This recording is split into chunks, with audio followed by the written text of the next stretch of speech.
Hi, everyone. Welcome to Brand and Business Remix. I'm Tara, and I'm here with Jesse and Amanda. And every week we break down stuff that makes brands work: branding, marketing, AI, ops. Today we're starting at the top. We're going to talk about leadership. Good bosses we've had, bad bosses we've had. Before we dive in, some quick intros to anyone who's new. Again, I'm Tara. I've spent the last 15 plus years helping ambitious underdogs build unforgettable brands, from nonprofits changing lives to startups growing and scaling. I started my career at Apple, and I've been obsessed with storytelling and bold brands ever since. With me is Jesse, our resident AI nerd and systems thinker. He's the tech and automation brain behind a lot of what we do, so I will let him introduce himself.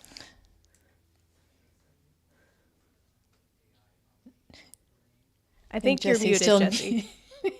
I'm always muted. The audio guy. The audio guy who mutes himself and forgets.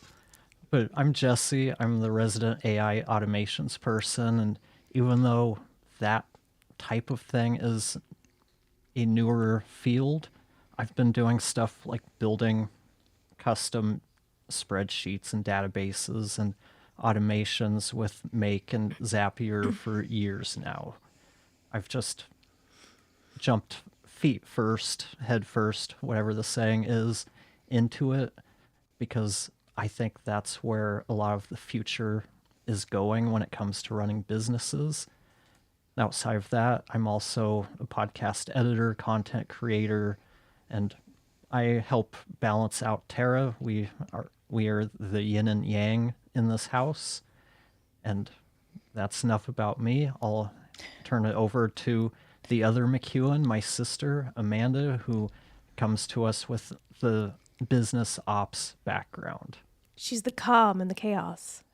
The other yes. McEwen. That should be my subtitle. So as he mentioned, I'm Amanda. I have done all things business for a couple decades and then some. I don't really like to talk about that. That's fine. But I've run businesses of all kinds, starting with a franchise, then moving into a startup and then a corporation. Then I started my own business in 2015. I help a lot of other people run their businesses in different ways. Everyone needs a little bit of help, and it's all kind of different. What I like to do is really get in there and figure out how companies can run as efficiently as possible, so the people running them can actually have fun and enjoy what they do and not be bogged down by admin and all that other stuff. I also do a lot of TV and film production management. And so I'm kind of all over the place, but it's all worked out for me. My company is Aardvark Girl. I'm also starting a little sub-brand called Vark Ops that will be this business-focused stuff, so it's not so confusing. Wait, she does production. Make all of the things that I do make sense in one little world. The Chaos Tamer, everybody. Yes. Okay. So let's get to it. I've worked in my career with a lot of CEOs and executive leadership. I've learned their triumphs and their mistakes. Let me tell you, dealing with poor or ineffective leadership is brutal. The stomach knots, the uncertainty, the days you wake up feeling like a failure. The hardest part is not letting you take it down. Or rather, the hardest part is not letting it take you down. Maybe a slip there. I don't know. So when you come out of the other side, as I have, I've looked at these experiences as opportunities. Opportunities, in my case, as help me decide who I want to be as a leader and the type of leaders that I want to work with. And I think that's really important, because I know when I was coming to work every day and I felt micromanaged, or I felt like I was being second guessed, or we were in a culture where we just weren't trusted in general, you end up, and the people I worked with, we ended up feeling one of two ways. we would just treat it like a paycheck. So we'd come into work, just do what we're told, put our head down and be almost robotic about it. Or we'd come to work just feeling kind of resentful and maybe a little bit angry and maybe just feeling frustrated all the time. And when people feel that way, they don't do their best work, especially when they don't feel like they have a voice or they don't feel trusted.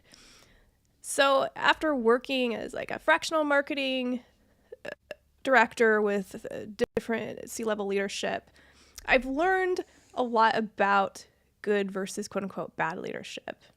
And what I've really realized is that leadership is branding. Your leadership really communicates who you are as a brand, both internally and externally, whether you want it to or not. Because the thing is if you're to the external world, you have this big, beautiful website and you're saying, we're like a family, we are caring, we promote from within, we encourage and inspire our employees, we're doing great things. You can say all that, but if that's not actually happening internally, it's going to show even to your outside customers. So it's really important to build a strong internal brand first, because it really does show up even when you don't want it to. So I'm going to talk about the last 15 plus years of my experience, what I've learned about being a leader, the good, the bad, the indescribable. We're going to share our stories here, and I would really encourage anybody who's watching us to share their story in the comments or comment about good or bad leadership you've experienced and how it made you feel, because I think there's something for everyone to learn here. I'm not always a perfect leader by far. In fact, the strengths that I'm going to go over, I fail at meeting myself sometimes because we all make mistakes. We're just not perfect people. But I think we can learn from those mistakes and just get better, do better. And that's what this is about, is being able to share our experiences, learn from them, and learn from each other. So if we could get started with the slide, Jessie. We have fancy slides this week. Yes, we do. Just give me a second to pull it up, and here we go. Okay, the number one question of the day. Are you a great leader? Are you a great leader, Jessie? Are you a great leader, Amanda? How would you answer that question? I would hope so. I pride myself on trying to do all of the things that a good leader does, but I'm also aware that there's probably areas I can improve because I know I'm not perfect at everything, and leadership is another skill like anything else. It's not something we always just have. Even if some people have natural leadership skills, it's still something that can be refined and improved upon over time. And for me, I think it's based on my reputation and the feedback that I've gotten, I would say that I am a good leader. I would say that I'm a reluctant leader. I never wanted to be in charge of anything, but that's where I just always gravitated to. I always ended up there. And in the beginning, I think it was different. I will just say that like my number one thing that I learned that I think made me a much better leader was changing the mindset of my way is the right way, and everyone everyone I'm leading should do things this way because it makes the most sense. Well, it makes the most sense to me. Not everybody thinks the same way. So when I was able to refocus that and think, you know what, it's best for me if I meet them where they are and communicate. It was one example we had one of my coworkers had told somebody else, he's like, Amanda's always mean to me. And I was like, what? I've never been mean to anybody. Like, what? I would go out of my way to make sure I gave detailed instructions for what he needed to do. And every time he would just show up at my door in my office and want to talk about it. And it's like, but the information was in the email. Then it finally registered, well, he doesn't absorb information well by reading it. He needs to speak it out loud. And so then I pivoted and started talking to him about what needed to be done, and then following that up with the email confirming the details, and it changed everything. So it was, okay, yeah, it's easy for somebody in charge to say, you will do things my way, but you're not really going to connect with all the different personality types you're working with if you want them all to do things your way. I think you can be a much better leader if you can adapt your style to what the people you're working with needs. And that changes for me. It's every project, every client has something different. So I'm become quite the little chameleon in how I communicate with different people. Absolutely. And some really great points there that you recognize something in yourself, because I think all of us can be control freaks. All of us have had probably that thought of, well, if I don't do it, is it going to get done right? And for me, as a leader, I know I have the tendency to be super hands off and just expect people similar to you to just know without me explaining something in detail, because how I came up was I was used to just being thrown into the fire and having to figure it all out on my own and just be self-sufficient. If I didn't know something, I couldn't ask my boss. I needed to look it up and figure it out for myself. And I've come from an environment where I've been micromanaged, and I never wanted to be that as a leader. So sometimes I have this tendency to just not meaning to throw people in the fire, so to speak, but just wanting to give them space and respect them enough to, well, they can think for themselves. They can figure stuff out. So here you go. Here's the project. Here's the goal. Run. Have fun. And they're kind of like, Tara, I need a little bit more guidance than that. So I've had to recognize that about myself, that sometimes I go into my own world and I can be one of those leaders that can be a little bit, what do you call it? Avoidant, or just someone who goes off in my own world and isn't always aware that, somebody needs me. So I've tried to be better about that. Ask questions like, does this make sense? Do you have everything you need? How can I support you? Okay, so moving on. Let's talk about the first trait that I think that I've seen just from talking to people over the years that I've experienced makes people a really great leader and helps build good brands. Okay, so great leaders know their strengths and what they don't know. Great leaders are self-aware. They lean into what they do best and ask for help when it's outside their expertise. This is a big one that I see a lot of C-level people, a lot of founders that they struggle with. They really do, because I think there's this mindset out there that, hey, we have to do everything. We have to know it all. We have to know everything about our business. We have to be good at everything. And that's just really stressful. And I'm coming from a place where I was expected to be a marketer that wore many hats. It's very common for us in marketing. I'm sure a lot of marketers and creatives can relate, where you come onto a team and you're expected to, let me go down the list here, create websites, develop websites, do all of the graphic design, manage the events, do all the PR, do all the copy, do all the email marketing, be a digital marketing expert, be really good at data and data visualization. Oh, and make really good coffee, potentially. I could go on and on about the list of things, but literally I felt like I was doing the job of 10 people early on. And I'm grateful for it in the sense that it helped me learn a lot of different areas of marketing, because what a lot of people don't realize is marketing is actually this big, vast area. There's many components to it and many specialties. And I got to know a little bit of a lot of things. And then I had my specialties, my areas I was most passionate about, knew the most about. So people liked to hire me because I could come onto their team and be a Jill of all trades. I even called myself that for many years. Yay, I'm a Jill of all trades. And people loved that.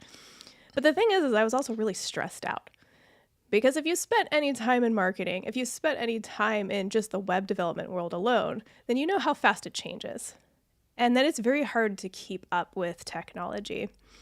And I think a lot of C-level and founders that I've worked with think, well, I know about marketing. I know about business. I run a business. I've had to market myself. I know a lot about business development. Like, it's something that I can either do myself, or I have a certain way of doing things, or a certain way I want to come across. And that's, I think, again, a natural way to think, because it's your business. It is really hard to put yourself out there, and it's really uncomfortable if somebody is marketing you in a way that isn't sincere or that makes you feel uncomfortable. But at the same time, if you didn't come up in marketing, as an example, if you didn't do that for years and years, let me tell you, what you are looking up with AI, what you are looking up on Google, was probably something that was relevant 6 months ago. And that is how fast something like marketing moves. And so you're really going to be better served by hiring somebody who is a specialist in whatever area of marketing you need. People bring me on because I'm more of a generalist, and I'm good at helping them with the overall strategy and then figuring out where they do need to hire specialists. So I take that stress off of them, and they learn to rely on me for that, because as founders, as leaders, there's a lot of shit to do. There's a lot of things to worry about. So I'm curious, Amanda, Jesse, when it comes to operations, when it comes to AI or even audio, have you come across leaders who think they can do it all with ops, or think they can do it all with audio? And what is your take on that?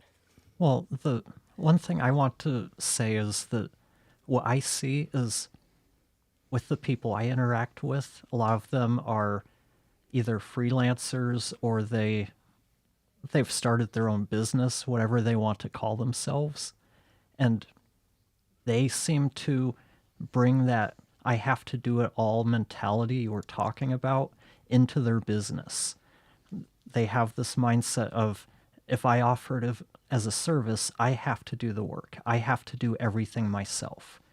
So they bring that, they don't understand that mindset shift between being an employee and being the leader of your company. And whether you're a freelancer or a business operator, you're still running a business. Whether you don't have to be a CEO of a giant corporation. And I think that's one of the first things we need to really look at when we try to make that jump from someone who offers things as a freelance service into, okay, this is what I have to do to be a business owner. That whole mindset shift of, you're not just a freelancer. And definitely, you're no longer an employee when you're providing services to others. And that's the one mindset that I see people really struggle with, is bringing all of that years and years of training of what's expected of an employee into being their own boss. So they don't have any of that leadership, because for most of them, they've had that beat into them that you're the employee, you have to do it all, you have to do it all quickly, or there's going to be repercussions. So for me, when you're talking about all of this stuff, that's what's going through my head. That a lot of people are leaders and they're not even aware that that's actually the case, because they're still stuck looking at themselves as just a freelancer. I know that probably doesn't completely answer the question you were asking, but that's what popped in my head as you were talking. Well, it's the same thing that popped into my head too. For the same thing, I work with a lot of self-employed people. Some of them have small businesses, some are independent contractors, freelancers, whatever you want to call it. And that exact phrase that you said is one that I always try to explain out of people. I'm just a freelancer. I'm not a business owner. It's just starting off poorly. And I think that comes from being an employee and being treated poorly by bad leaders. And they just like, I don't want to deal with that. I don't have a boss. I'm my own boss. So sometimes you'll see a single person company where the person refers to themselves as the CEO of their company. And it's fine to use whatever title you want, But there is a difference between calling yourself a CEO because you own a business and being a CEO of a business. And the CEO of a business is not doing all the minutia. They usually have people who are doing that. They're overseeing, they're guiding, they're leading. But when you're a startup company, especially, sometimes you get into that. You have to figure it all out. You have to do all the work yourself because maybe you're not at a place where you feel comfortable with your budget to hire people to help. We'll talk about how that's not always the case in future weeks here about the value of time. But I think people get stuck and it's like, no, I want the freedom. I don't want to be a business owner. Business, boring, boo. I hear that all the time. It's like, no, but you get to run a business. So yeah, you might not love doing bookkeeping or having to answer emails and do all this stuff, but you get to. That means you get to spend the time doing what you want to do, and you get to do it on your own terms and not for someone else. But if you're not treating it like a business, you're probably missing out on a lot of the benefits from tax deductions and other, boring stuff. But also getting into that mentality of, okay, wait, no, I'm running a business here. So why am I spending hours doing this thing that I'm not good at when I could be spending that time elsewhere and hiring an expert who could do this easily and then make me look better, make my business look better? But there's that mindset of being stuck that I think is one of the biggest things to overcome, especially for new business owners. And I can understand the point of when you're running the business, you want to know how every little piece of it works. As an employee, that was how I was. I wanted to understand each department. I was never going to be an editor or an animator, but if I understood their workflow to a degree, I could communicate better with them. I could understand how it was all working. But you need to be able to translate that wanting to learn with also being able to learn from people who are your employees or your contractors or people you're hiring, and then lead them in that way that you wish you would have been led when you were an employee. Exactly. And I think the gist of it is, don't try and do marketing yourself because you read a book once. Don't micromanage the ops team if they're a visionary. They hire experts and lean into what your lane is. Figure out what your strengths are, what your passions are, because we all prefer to do what we love. We all prefer to get up in the morning and do things that we're passionate about that make us feel alive. And if we can't do that, then we get kind of grumpy. Okay, at least I get a little bit grumpy when I can't do my passion. So like if I'm in front of spreadsheets and doing admin tasks or bookkeeping, I'm going to be grumpy. Amanda's going to be like, yeah, I get to organize stuff. Awesome. Get to play with the spreadsheet. Yes, I get to play with the spreadsheet. And that's the thing. Over the years, when I was trying to do everything, I was one of those people that's like, oh, I can do this myself. I can do that myself. Until I realized I was really stressed out. I was really burnt out. And I wasn't really building a successful business, so to speak, because I was trying to do too much. And that's what I try to get across to leaders, founders, whoever it is I'm working with, is that it's okay to not do it all. It's okay to let go and hand something over to an expert, because even if they cost money, even if they cost a lot of money, chances are they're going to end up saving you money as long as they know what they're doing in the long run, because they've saved you a ton of time and they did it right the first time. Because that's another thing I see is they try to do it themselves, and to be quite honest, their marketing sucks. It just doesn't work. It's not effective, and then they get really upset. So they hire a marketer, and then they say, okay, well, do it this way. And they give them like prescriptive directions on, this is how I want you to market. This is how many times I want you to post. So the marketer does what they say. And then basically it fails because the marketer said, well, actually that you probably aren't going to get results doing that. Maybe try it this way. They're like, nope, this is how I want to do it. And then it doesn't work. And they're like, you're a bad marketer. You're fired. I'm going to hire a new marketer. So then they hire a new marketer. They're like, can you do better than the last one? Okay.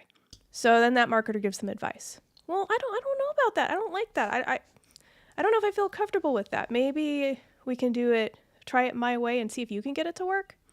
So that marketer tries. They don't get the results they want. You're another bad marketer. What is it with marketers? I just don't have any luck hiring them.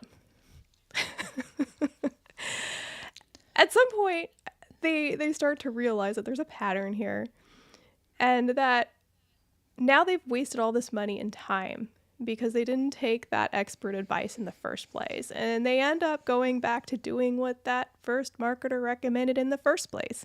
And I'm sure it's really similar with ops and in the audio world. So again, it's really important to know your strengths and to let go of the things you don't know. Because being a bad leader is to presume that you're an expert in anything or ignoring the expert that you've hired for their knowledge. I'm sure you have dealt with plenty of people who, because there are a lot of, and I'll even put myself in that a little bit, except that I know better, but they'll say, well, I can put together a social media post in Canva myself. And it's like, yeah, you can. That doesn't make it a good marketing piece. That doesn't mean that it's going to get readers. There's people like you who understand about color psychology and what fonts to use, accessibility, all of these things that I don't dare assume to know. That's why I ask you, because there's those people, they're like, Tara, I need your help. I need to do this. And then you tell them, okay, well, here's what you need to do. I don't know. I can just do that. I can just hire somebody on Fiverr and I can, and it's, well, why are you paying this expert to not listen to their advice? And I always think, well, let me have that client, because if they're fine throwing away money to not listen to somebody, my feelings won't be hurt. You can give me money to be ignored and I'm perfectly fine with that. Right? That's the thing. Like, I think we all have to get to the place where we have to think about these things rationally, think about the business. What is going to be the best thing for the business? What is going to be the best thing for my sanity? For me, personally, that's saving time and having more time to devote to the things I actually like doing, which, by the way, is not media relations. So, again, a subsect of marketing that, even though I'm a marketer, it doesn't mean I'm a media relations expert. Okay, next slide. And this really goes hand in hand. That's why I put these two together. But the great leaders I've worked with, they hire people smarter than them. I know it's a cliche, but it's true. And they trust them. The and is important. It's good when you hire people smarter than you, but you have to trust them too. They don't hire experts just to second guess them. They listen. Again, listen. You're going to hear this word a lot throughout this talk. They step back and they let people do what they do best. That trust is what builds the future. And I mean that literally. When you have trust, you are building a future with your company. You are building a strong brand. When you hire a team that you not only trust, but that trust you and that trust each other, because that's the culture you have built. One where you let people thrive in their lane. You can build a really powerful company that way. And the most successful companies I've seen and worked with have leaders that make every effort possible to trust the smart people they have hired. So I know you both have some experience with this and have some stories to share. So let's start with you on this. What have you experienced a leader who's hired you and trusted you, and how did that turn out versus a leader who hired you and then second guessed everything you told them? Luckily, I don't think I've been second guessed too much, but I have been in situations where I'm working with someone new and it's that micromanagement. And that's not how I work. I need to be trusted to do what I do. I'm going to ask questions when I don't know things, but you have to give me some space to breathe. And it's like I was just saying about the way I try to lead others. I need people to understand that you might do things this way, but that might not be the best way for me. You hired me to get this done so you can focus on other things. And I remember being on a pretty long project where it was just being questioned every step of the way. And then I would have conversations with that person about it and everything was fine.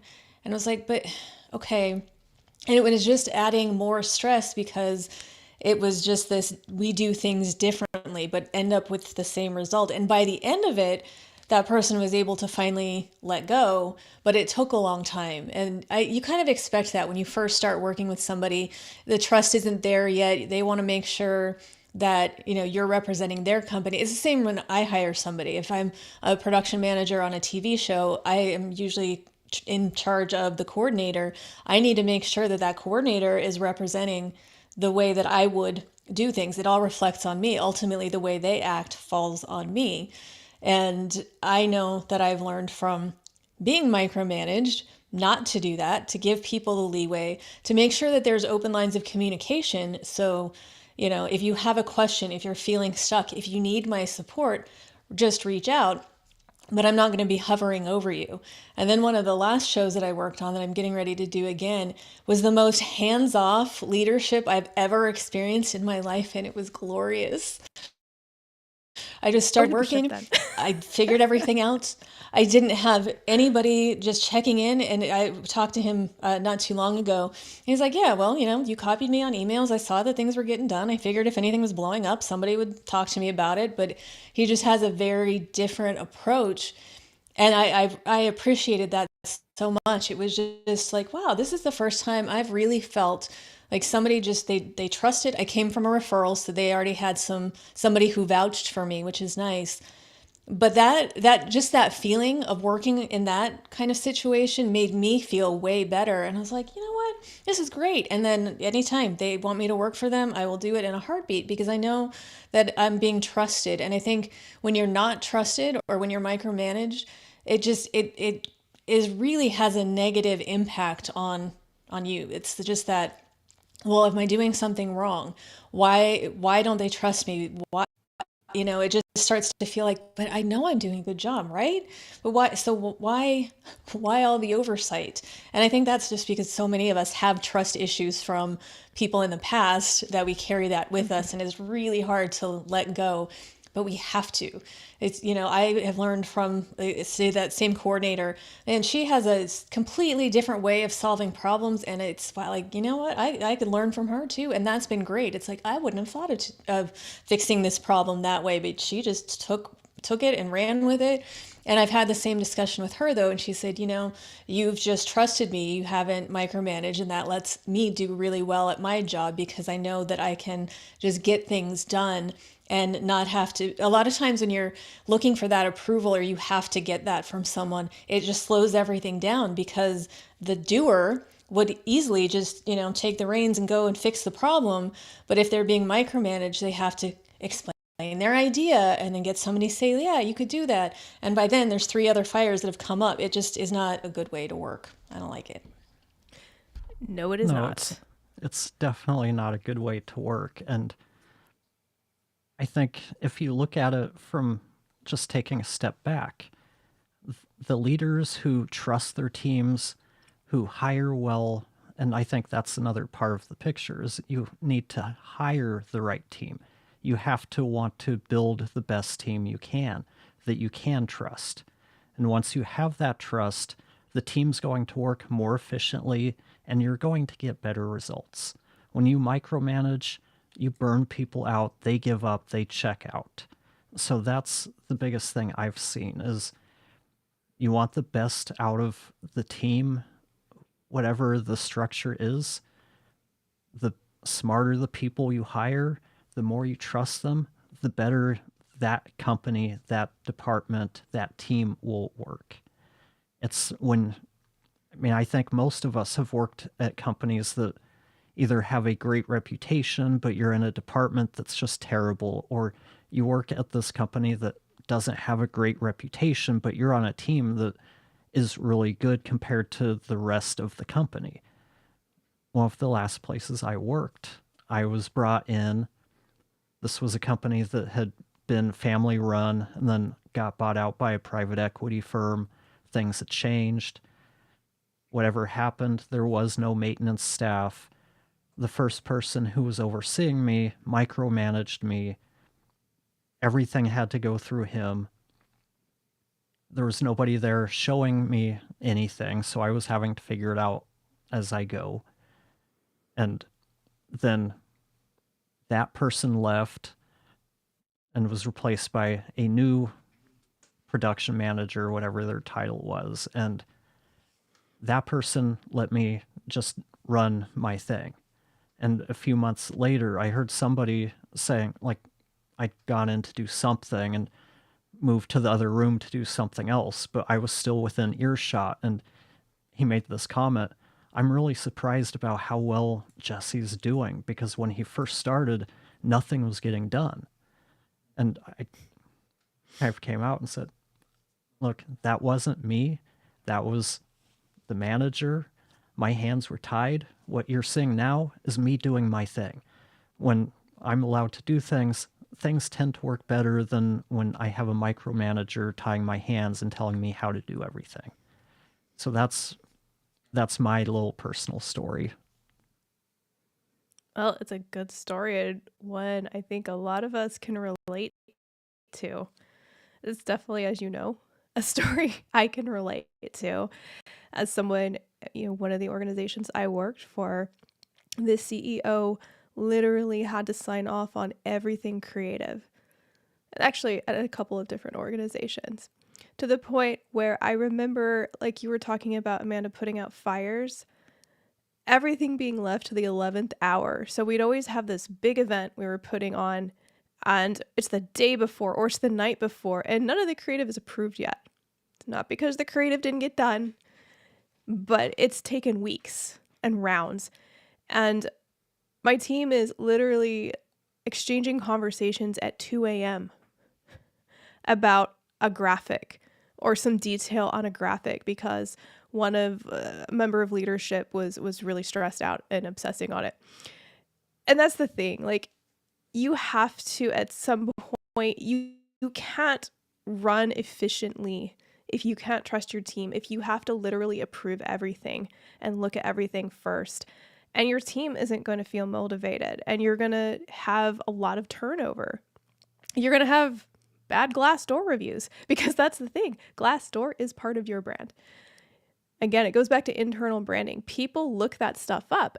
And even if it's not online, people talk about it. Employees who worked with a certain company are going to talk to other people in that industry, and they're going to share what it was like to work there, and that they didn't feel trusted and they didn't feel inspired.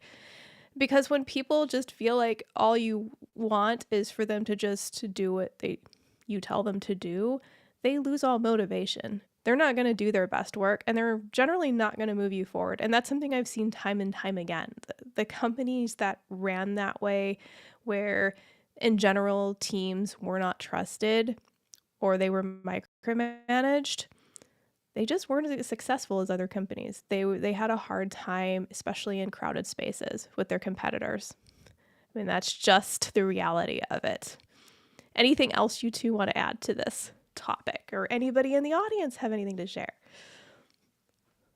I don't.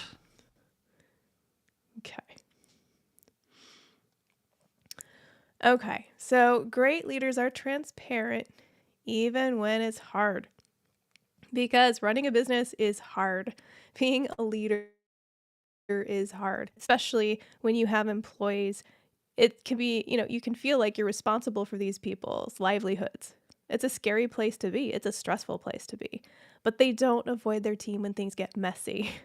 And they lead with honesty and tell it like it is. They might not have the answer. That's okay. We don't always have the answer. Even when we run our own company, even when we're the CEO and we're supposed to know everything, right? Sometimes we just don't. But they always show up. It's so important to show up every day and to tell people, as much as it makes sense, what's going on, where they stand. Don't let people wonder where they stand, or if they're going to have a job tomorrow, or how they're doing. I'm going to talk about this later, just the importance of giving feedback. But I think, in my experience, I've worked with leaders who weren't as transparent, who either took it all on and just pretended like everything was okay, and would have these like really positive yay meetings with pizza and candy. Okay, not pizza and candy. But when literally we were, in the red and things were really bad and work wasn't coming in, but we're having these super positive conversations about the future and opportunities and all of that. And it was jarring when suddenly, oh, we're doing really bad. We have to lay half of you off. People were like, wait, what's going on? They felt like the rug was pulled out from underneath them. And again, that's just not, people can sense when things are wrong. They can sense when things are off, and you start to lose that trust again.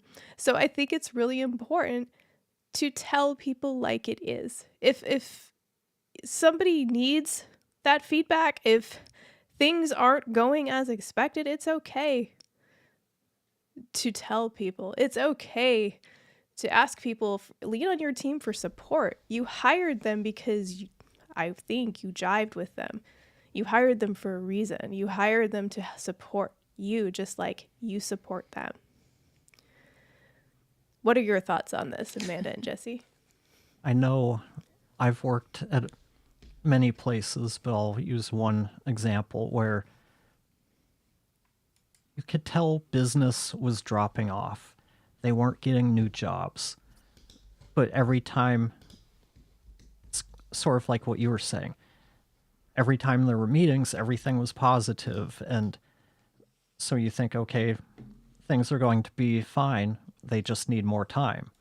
But when you see it going on and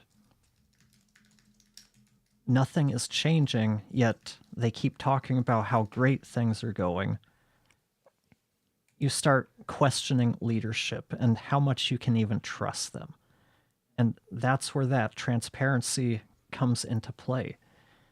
When you have a leader who is transparent and tells you, hey, you know what? I don't know the answer, or things aren't going well. We're doing everything we can to try to figure it out. But when that's not the case, you lose some of that trust in the leadership. And once leadership loses trust, it's hard to get that back. There's a tricky line too. When you're running a business, you want to keep morale up. It's like you almost want to protect the other people on your team from thinking anything is wrong. I think to a degree, you have to do that, but also the transparency is really important too. And it's kind of giving them that feeling, we're in this together. It's a lot of times I think the person in charge feels the extra pressure of, I need to make everything right for all these people. But if everyone else thinks everything is going perfectly, to me, the worst thing is to blindside somebody and suddenly you let them go and they have no idea it's coming, because as far as they're concerned, business is great because everybody's always saying how business is great. And I think especially these days, the work culture has changed significantly over the last decade, 2 decades even, but people really value this honesty. You want to be able to work with the people that you trust. And I think that's really important. And I remember being on a big live event, big project, and we're in the middle of the desert. There's no food anywhere nearby. I mean, we're 45 minutes from the nearest town, and even then there's not much. And one of the people that we had brought on the crew was used to working for very corporate style, buttoned up, here's your exact schedule, and this is how it's going to go, and there's no deviation from it, and you're going to eat exactly this, the kind of job this was at all, nowhere near it. In the production world tends to be, it's structured, but it's flexible because there's always something that is going to change. I always say if you can't handle a little chaos, you shouldn't be in production at all. But I had gone to get something and I came back and this crew member had gathered the other new person. And they were just like basically waiting. I walked into this whole huddle and everybody was being stern about the lack of appropriate meals. I don't know. The meals were provided. They weren't very good. There was nothing that the client provided them. We had no control over that. But it became this thing where this person decided to assert dominance somehow. I don't really know what the motivation was, and sat there and started basically yelling very loudly. And a lot of the other guys on the crew, of course, they kind of want to jump into my defense because nobody yells at Amanda, which I appreciate. But I stay calm. I'm not a yeller. I don't get angry. I'm just, pretty even. I listened to what he had to say. I understood. And I could be the leader that just said, you need to be quiet and this is how it is. And if you don't like it, then you can leave. That's not it. It's like, you know what? You're completely valid for how you're feeling. This is a stressful situation. The food is less than optimal. Your breaks are being cut. You're running around. You want to break. Completely understand. But there's nothing I can do about it in this exact moment. I will see what kind of solution can be done for tomorrow. We will figure this out. But in the meantime, we're in this together. We're all eating the same food, the client, everybody, we're doing the same thing. But we're part of a team here. And what we had 38 people who were part of this team, and then 2 who were trying to make it difficult for everybody. And it's that once that was over, once the situation was over, the same person, the next time I talked to him, was like, I'm surprised you're ever willing to speak to me again after what I did. And it's like, well, no, that, you were frustrated in the moment. I can understand that. I wouldn't have gone about it in the same way, but, we got through it. And it was that being able to see him on his level, not say, you know what, I'm in charge, this is the way it's going to be, but letting him talk about how he was feeling, it went a long way, and the rest of the project went fine and everything was good. But there's, I know that's a different level of the transparency that we're talking about, but I think it's part of it. It's just being honest with saying, yeah, this isn't a great situation right now, but also keeping morale up and saying, but we're doing this really cool, exciting thing. It's going to get better. Thank you for hanging in there. Just making them feel heard and supported, I think, goes a long way versus trying to say like, no, you're stop complaining. Everything's fine. There's nothing wrong with this. You're getting treated well. It's, we have to give people the platform to say how they're feeling without fear of retaliation, like, oh, okay. You don't want to be scared of the people in charge because that doesn't get you anywhere either. Yeah, and No, it can it doesn't. feel a little like, well, not feel a little like it is gaslighting at times. Because I know I've worked with certain people or supervisors who, let's face it, giving people less than positive feedback can be uncomfortable. It can be hard. Nobody likes, okay, maybe some people, but a lot of people don't like confrontation. They try to avoid conflict. I'm one of those people that I don't like conflict. I try to avoid it at all costs. And sometimes when you're transparent, you invite conflict. But when you're not telling, let's say, an employee that the way they're communicating, for example, isn't working for you, or you're not letting them know where they stand as far as a promotion down the road. Maybe they've come to you a few times and they've said, hey, is there any room for growth? And I've seen answers like, maybe, you know what, just keep doing your job and hang in there. Or, I don't know. Or, well, let's talk about it in a month. I get that it's uncomfortable to tell a person there really isn't any growth for you here. But I gotta be honest, the few times in my career when, whether it's a supervisor or a leader, someone who was just really blunt and said, look, there isn't room to grow here. It's not because you're performing poorly. It's not about you. It's just the fact that people don't tend to move up here, or they tend to hire people from, promote from externally, or whatever the case is, different cultures, different things. But I really appreciated that honesty because I wasn't sitting there hoping for growth or promotion that would never come. I knew that if I wasn't completely 100% satisfied in the job I was doing there, that if I wanted to more or I wanted to be challenged, that I would need to look elsewhere for that. But that's the thing. Employees can tell when you keep putting them off, you keep beating around the bush, when they come in and they once again say, hey, so what do I need to do to get a raise, so to speak? Or what do I need to do to grow? And they keep being told, well, let's talk about this in 2 months or 3 months, or when this happens or when that happens. And the goalposts keep moving.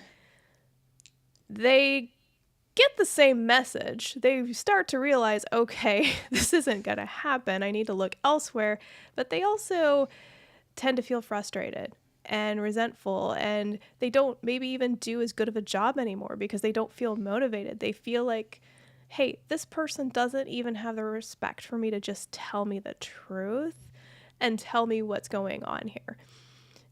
And to circle back and relate it to brand overall, this really does impact your brand. These little things, how your leaders manage other people, how they deal with communication, it all comes back to when people feel like they're in the dark, it's hard for them to trust.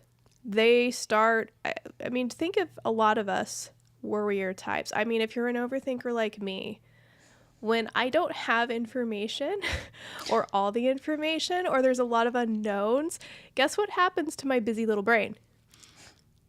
It starts thinking about all kinds of thoughts. The thoughts just start coming. Well, what if this? Well, what if that? What if they're thinking this? Or what if this happens? You start to fill in things that may or may not be true. And what you don't want is an entire team of people doing that. Because I've been in those environments, and that is exactly what happens. And then those people start talking to each other, and it just becomes this culture of employees versus leadership.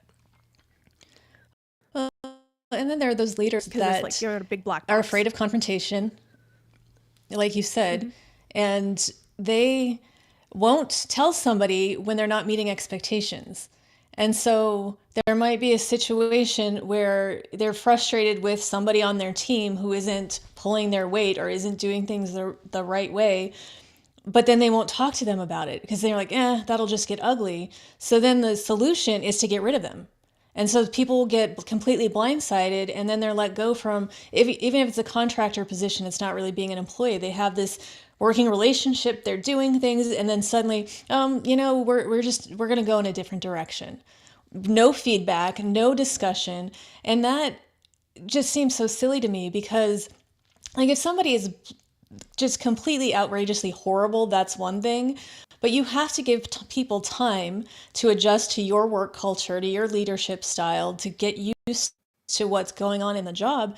But you also should be able to communicate with them to say, here are some things that maybe we can work at, or even let's talk about it and come to a better place versus just, we'll let them go. Because if you're the leader who is just letting them go at the first mistake or the first sign that maybe it's not the right person that you thought you were getting, now you have to start all over with somebody new, and you're just going to keep running into that instead of taking the time to let somebody get used to it and then let them prove themselves. And if they're not doing a perfect job in your eyes, talk to them about it. Give them a chance to get better.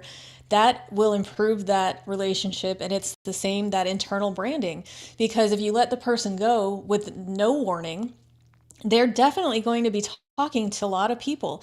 People love to share bad stories. They don't always talk about the good things. It's just like reviews. You'll always see a review of all the things that have gone wrong with something, or any, the doctor or a restaurant or anything. People love to complain about bad service. They don't talk as much about the good things.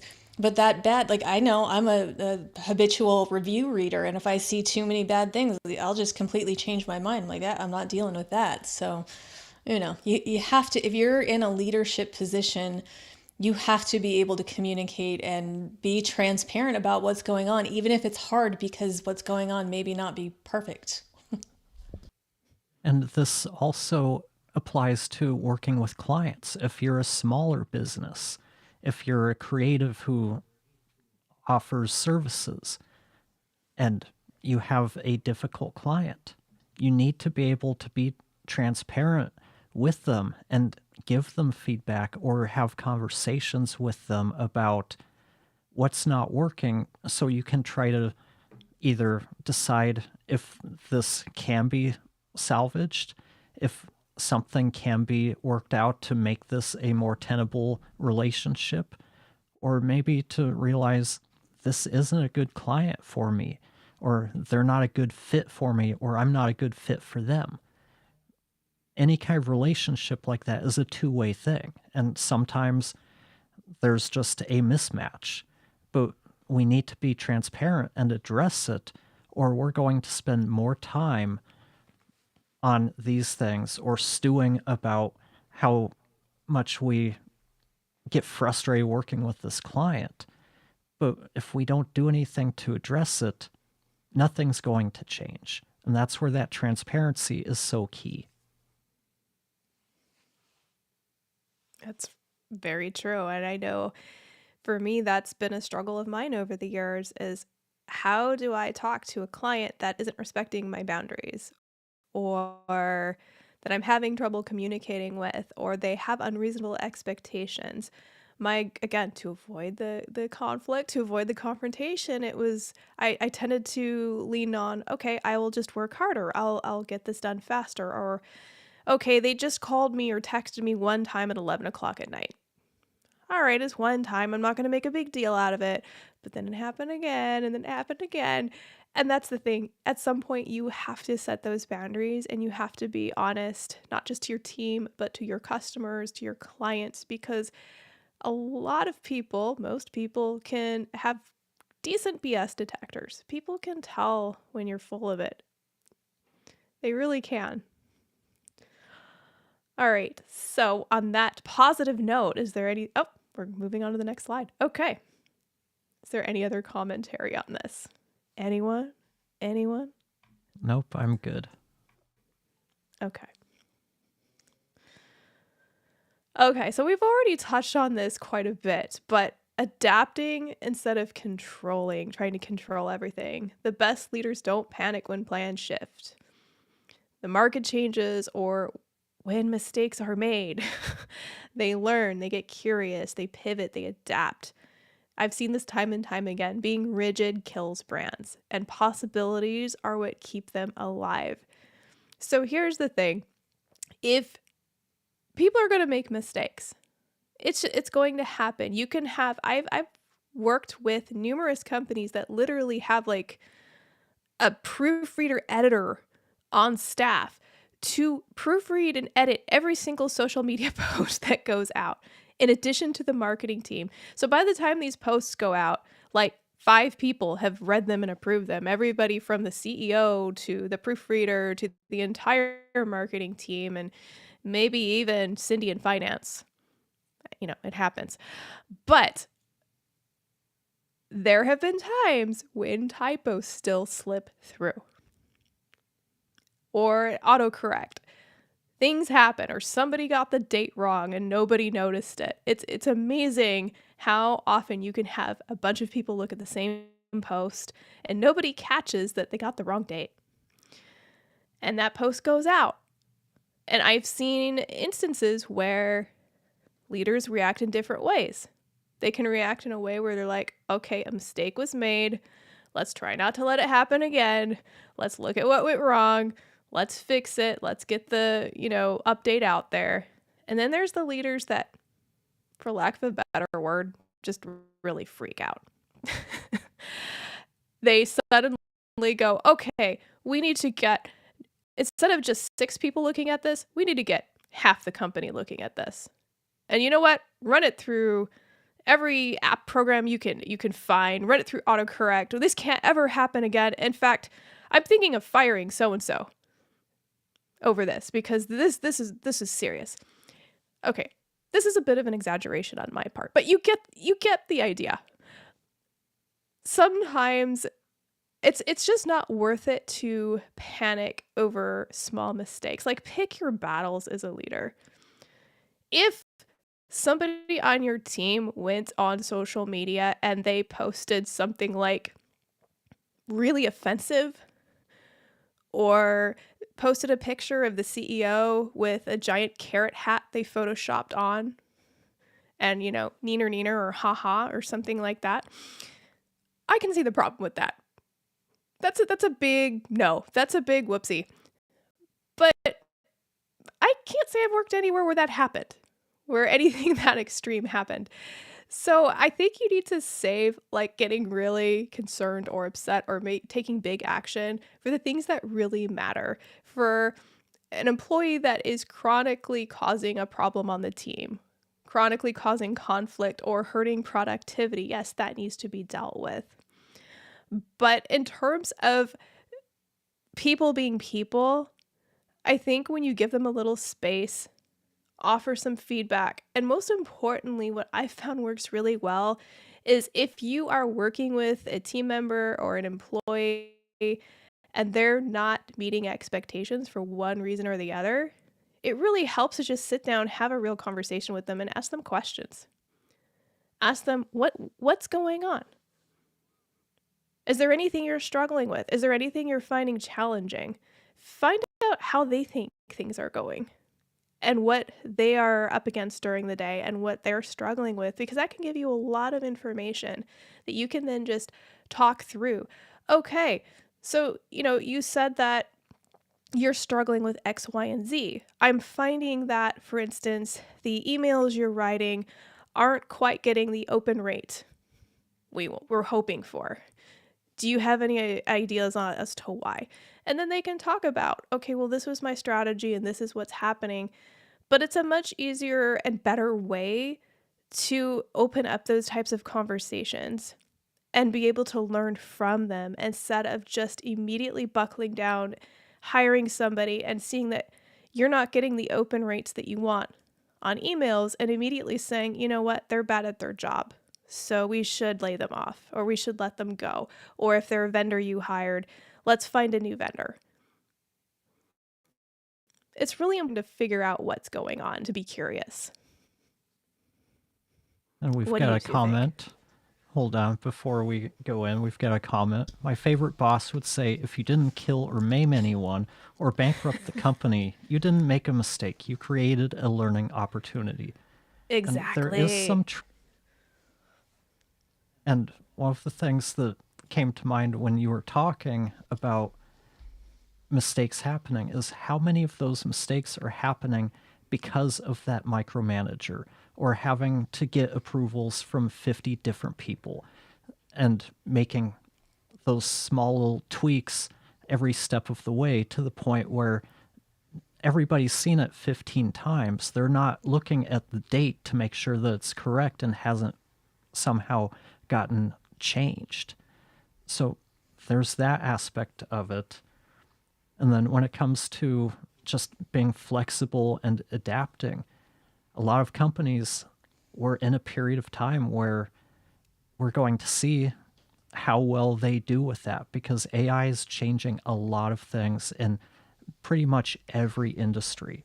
And if you have leadership who they want to live with their head in the sand or are completely against it, that could not bode well for the company and its long-term future.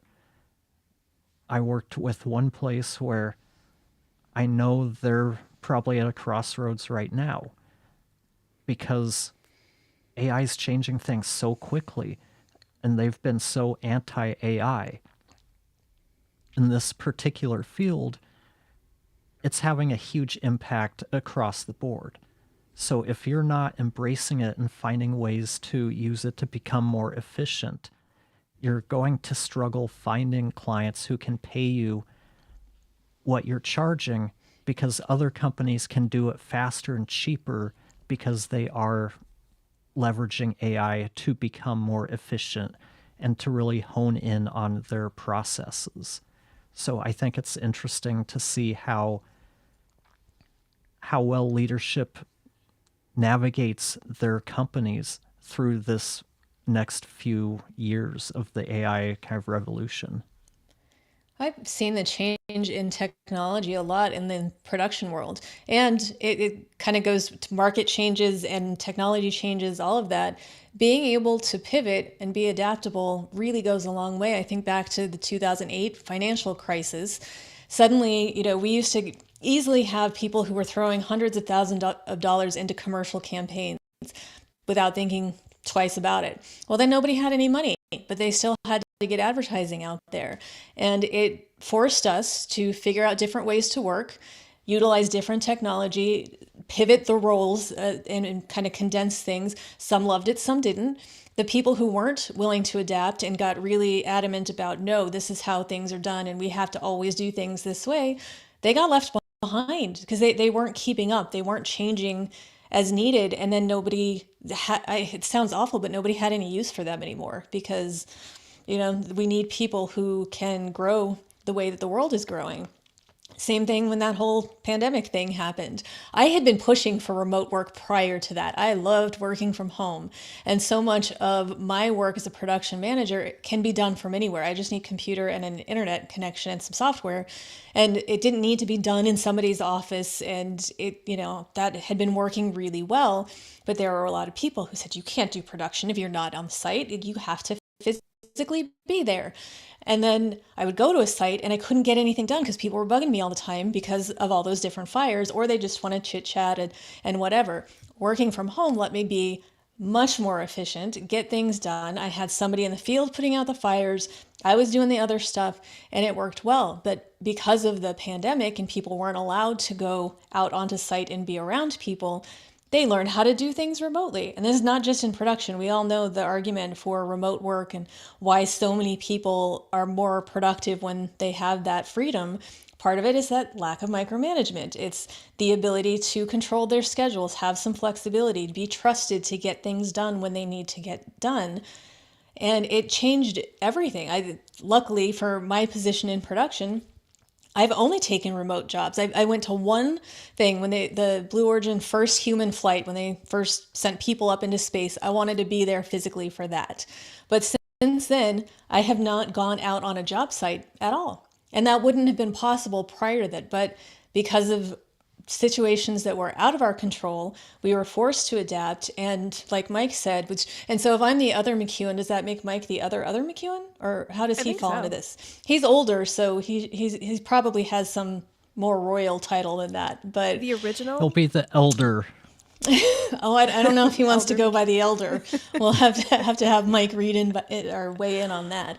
But all of this is opportunity. So there's a way you can look at it and say, I don't want AI taking over our jobs. I don't want the economy to do whatever. You can be scared of it, or you can look at it as an opportunity to learn a different way of doing things and adapt. Because what's your other choice? You either adapt and you go along with how things are changing, or you don't. And where does that leave you?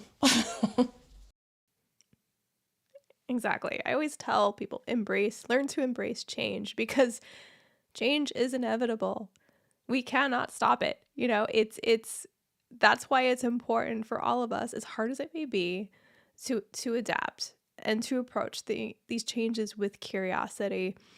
And again, you're talking about me here. Try not to panic when things change. Believe me, I understand the inclination, but it really can harm morale and your brand as a whole and how you appear when you're constantly changing things. I've worked with leaders who just feel like every time things go wrong, well, it's because their logo sucks.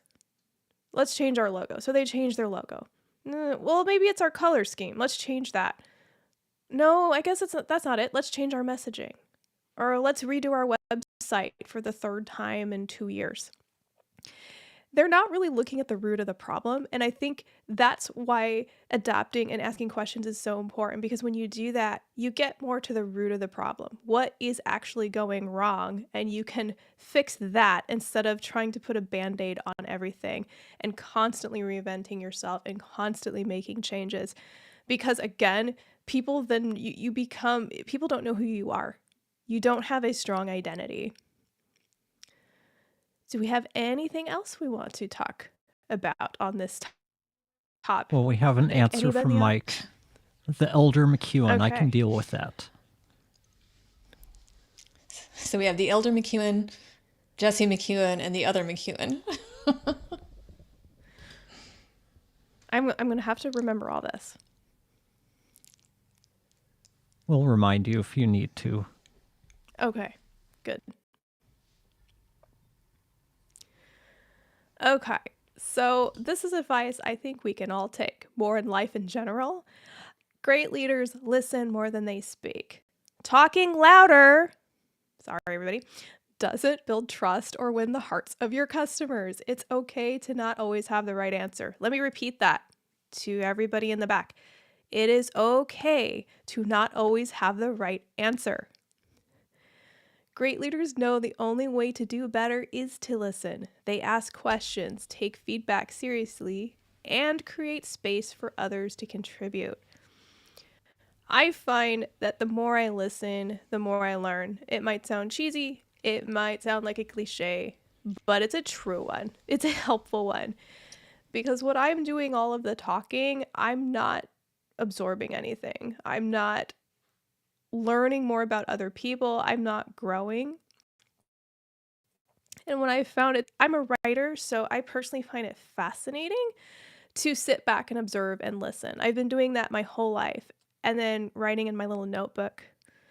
I used to go to, as a youngin', I would go and sit in cafes and I would just listen to all of the dialogue around me and I would write it down because I wanted to get better at dialogue. I wanted to write more natural dialogue. So I would just really listen to how people interacted. And it was really fascinating to me. I heard some really interesting conversations and wrote down some really funny things that may or may not have made it into some of my books. But I really carried that with me my entire life because I am genuinely curious about other people. I want to know people's stories. I find them absolutely fascinating. And so I think that's a really important trait in a leader because I know when I've worked with leaders who actually listened to me and gave me space to talk, I felt so much more comfortable with them. I felt heard. I felt seen. I felt like that in some ways they cared about me. They cared about me as a person, me as an employee, me as a vendor working for them. And those have been some of my best relationships when I really felt like we could joke. We got to know each other well enough to where we could tell when the other one's having a bad day. We'd say, "Hey, are you doing okay today?" Because we could tell. Those relationships are important. And I think in general, what I see is a lot of leaders feel like they have to be louder and talk more, when in reality, they actually need to be quieter and listen more. What do you two think?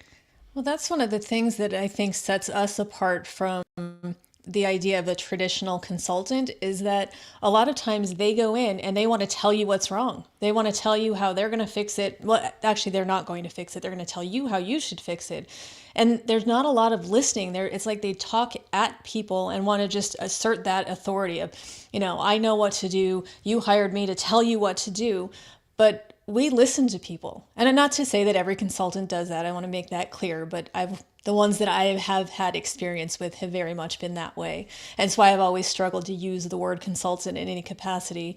But we take the time to listen to our clients because a lot of times they don't know what's wrong until they start talking about it. And then we can, because we're listening and we know what questions to ask, we help them. It's a collaborative process of helping them figure out what needs to change in order for things to get better. Because sometimes being that leader, especially in that CEO role, no matter how big or small your company is, can be very isolating. Because again, you feel like you have all these problems to solve. You don't want to burden the people on your team because it's your company and you want to make sure everything is perfect.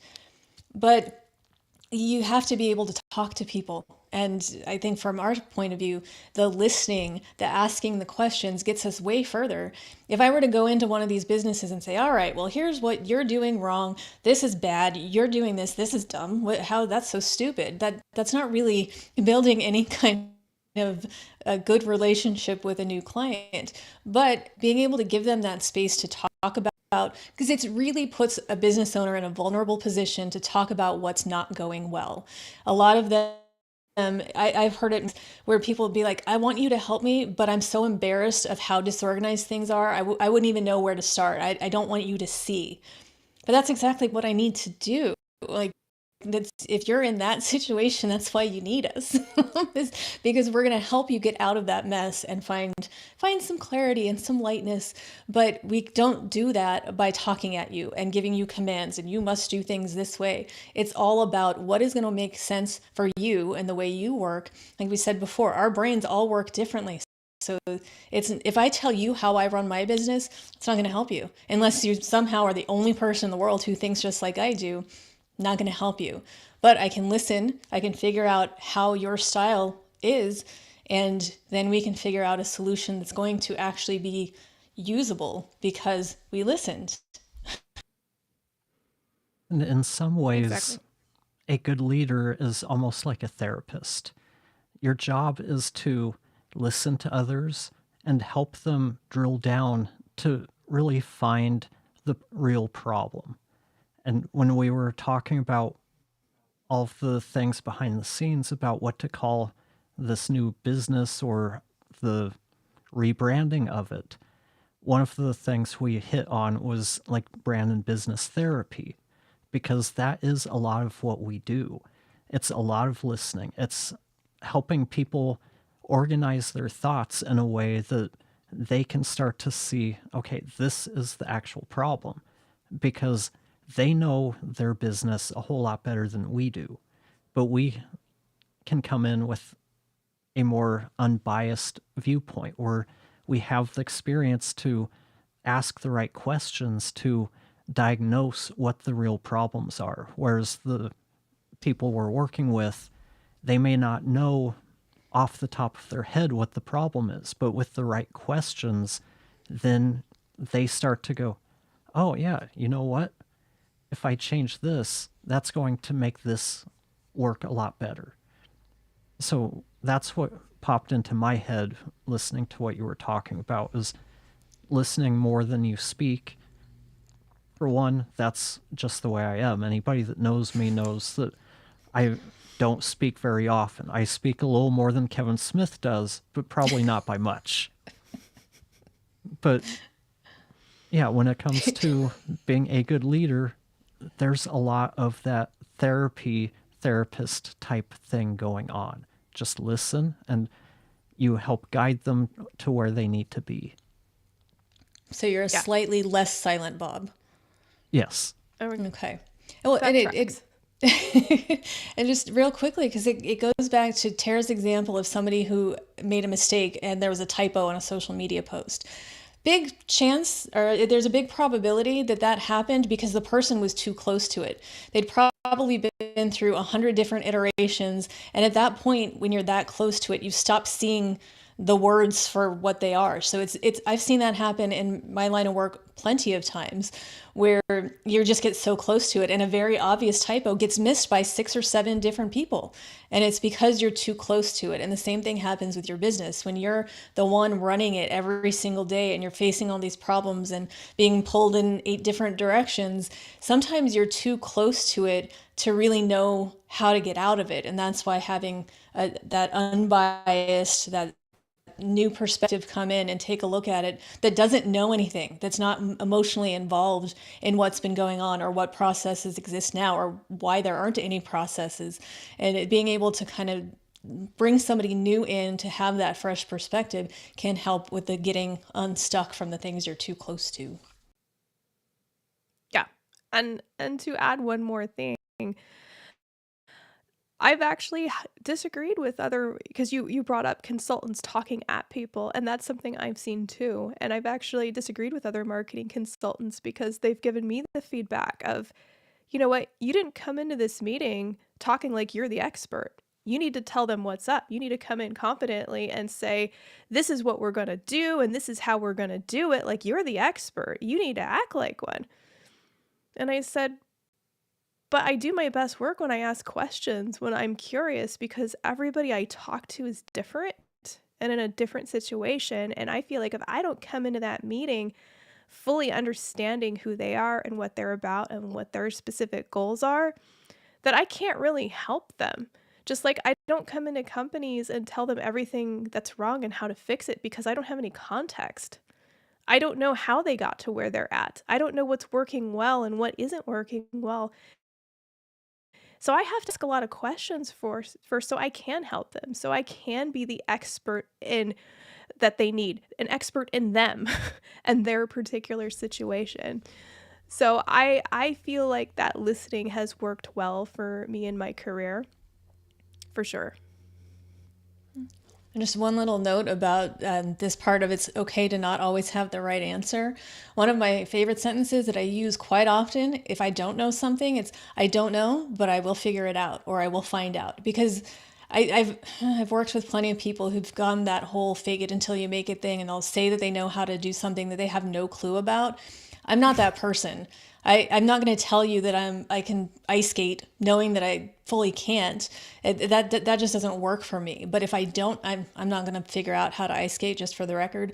But if there's something that's pertinent to my job and I don't know how to do it, I will say, I don't know, but let me find out, or let me figure it out, because that's way better than either ignoring somebody. Like if it's via email and they ask a question and then you don't know the answer and you just don't say anything, it's bad.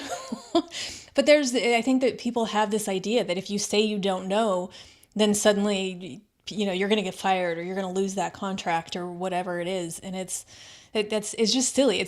None of us can know everything, except for possibly Elder Mike McEwen. He might know everything. This has not been proven, but it's been very strongly argued. But there's really only one answer there, Amanda, to give. And that's, I'm right on top of that, Rose. I'm right on top of that, Rose. Uh-huh. That's what went through my head. Yep. Of course it did.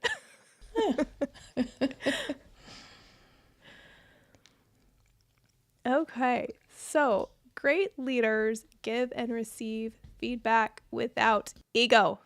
I'm going to repeat that again. Without ego.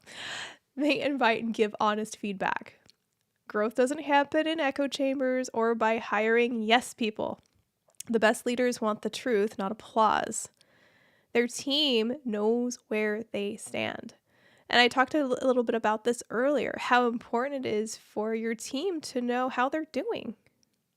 What's going well, what's not going so well. Because again, when leadership feels like a big black box and nobody knows what's going on, they start making their own interpretations. And those interpretations are not always interpretations you want them to make. And that can really start to affect your culture. That's one of the quickest ways for it to turn toxic. So feedback is really, really important. But not giving mean feedback. I mean, again, I've had experiences where the creative team would get feedback like, this sucks, do better. That was pretty close to exactly what was said multiple times. Or a bunch of cussing and swearing and yelling and screaming and fists hitting the table. I've also seen that. That's not the best way to give feedback. Don't give feedback like that. Yes, they know where they stand, but it's not really particularly motivating. The best feedback is just coming from an honest place of, I want to help you be more successful. I want to help you do better. I want to help you be the best you can be. And when it's coming from that place, you tend to give feedback that is constructive. And yes, there is something to that whole like feedback sandwich they talk about. It is really good to mix any negative feedback with something sweet and yummy, like, the raspberries on top in my case, or the shooks and strawberries. Something that they're doing really well, because everybody has strengths. Everybody has something that they are doing well. So it's good to point that out and remind them of that. And say, but hey, here's an area for growth. Here's where things aren't quite aligning with expectations. So let's talk about it. The other thing is leaders need to be able to take feedback. So having a culture that's safe, where you're actually inviting people to give you feedback on what they need, how you can better support them, what their frustrations are. This is helpful to you as a leader to really get your finger on the pulse of how your company is performing as a whole, but also, again, how your brand is being perceived inside as well as outside. I think leaders tend to focus on the giving I'm not saying good leaders, but a lot of leaders tend to focus on the giving part, and they kind of forget the whole receiving part. But I think as a good leader, you have to be open to receiving feedback, whether it's positive or negative. And that's that yes man mentality, or the yes person mentality, doesn't really help anyone. If people are scared to tell you about things that are going wrong, or that, maybe the boss messed up on something, or they have another idea and maybe could change the way things are running for the better, you should be open to that. Like, just listen. You don't, and I think the big thing is people just respond. They don't really take the time to consider it, or they think, this is my company, I'm going to do things my way. But if you followed one of the other steps and you hired people who are smarter than you should be able to listen to them. It doesn't mean you have to take everybody's advice, but at least listen, because you don't know what brilliant ideas are in their brains that might be game changers for you if you take the time to listen. But if you're constantly, barking at people and you mess this up and you mess this up, because again, it's kind of like the bad reviews. Some bosses love to tell people when they messed up, but they hardly ever say when they did a good job. You have to balance out that feedback. And that's where there's the compliment sandwich, is you say a nice thing and then you say the difficult thing and then you say another nice thing to close it up. Balance it out. And then you'll have that environment internally where people can actually discuss ideas and hopefully come up with some pretty good solutions. And that ego part is so important. I know, Tara, you were working with a company and you sat in, or you participated in a prospect call. And when you got out of it, you gave some open and honest feedback about it and pointed out ways that some of the things that were said probably closed the door on that particular prospect. That was probably the first thing towards them pushing you out, because the person on the call with you had a big ego. That whole company as a whole their leadership tended to have pretty big egos about everything. So as soon as you stop saying yes to everything, as soon as you stop drinking the Kool-Aid and say, hey, you know what? I think we probably missed out on an opportunity there, because from my perspective, this is what I saw. I don't think we're going to hear back from this person afterwards. Well, we found out they never did come back. They probably signed with a competitor. And there was no indication that they really put any weight into the observations you provided them. Instead, they're like, no, you don't know what you're talking about. That went great. You don't know what you're talking about. You're not a yes person, so we're just going to push you out. So that's what? So that's where that ego really comes into play. Ego can make for a very toxic workplace if the entire leadership team has egos and is unwilling to at least listen. You can have an ego, but also have the awareness that that others can have good ideas too, that you're not always the smartest person in the room. You can have both, but usually the ego makes it a little tougher for people to work with you. Ego makes for great surgeons, and certain types of jobs, that ego is a necessary thing. But in leadership, it can become a double-edged sword. And real quick, before we go back to Tara, we have an answer to the question. I used to know everything, but as the elder, I may have forgotten a thing or two. I will say the elder McEwen would like to see you ice skate, but you're not the athletic McEwen, so I understand. I've been on ice skates before. I have floppy ankles. It's not great. And we know the clumsiness that exists in my world. And I managed, but it's not somewhere where I belong. I very much hugged the wall and was worried about face planting. So yeah, not for me. But I'm the same with roller skates too. To go back to what Jesse said before, it falls out of my brain because things fall out of my brain a lot. Remember when I was talking about marketing consultants I disagree with, or other consultants I disagree with? This is one of those experiences that personally why we don't consider ourselves an agency, why we don't operate that way. The issues I've had working in an agency environment is those kinds of cultures where there just isn't an openness to hearing that kind of feedback. There's a sense that what we're doing is right and wonderful. And if you question anything or you point out that, hey, maybe there's a different way to approach prospects, or maybe there's a different way to do this, they're really closed off to it. It's kind of like you're either one of us and you think like us or you don't. And that's something that I know the three of us have talked about, and what we really want to strive for is not having that kind of environment, because the three of us really want to be open and curious and consider other perspectives. And if we find out that we're not we're not handling prospect calls that well, or our client comes to us with feedback that says, hey, this didn't really work well for me, we're going to be open to that. Or if we were to hire somebody or work with a contractor and that contractor said, hey, here's a different perspective on maybe how I would have handled that call, I'd like to think we'd listen to that and we'd be open to it, and we wouldn't automatically think, oh, this person doesn't agree with what we're doing. Well, they can't work here. We can't work with them.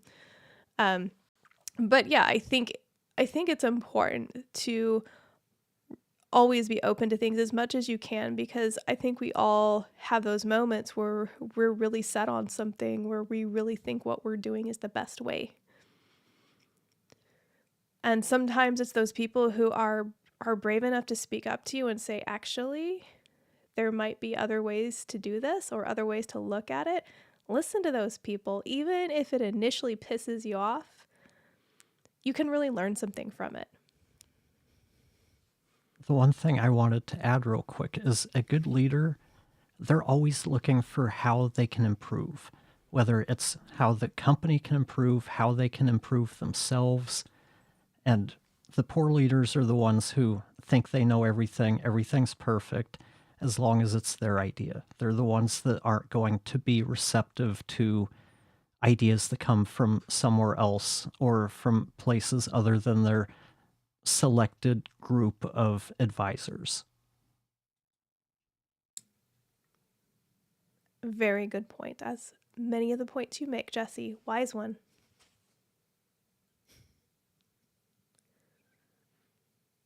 Okay. So great leaders live their brand inside first. What does that mean?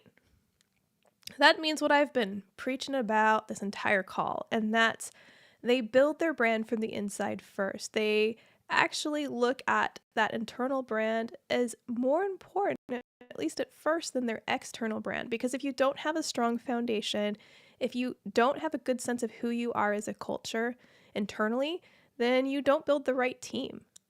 And the thing is you have to think of the team that you hire much like the candidates that you hire.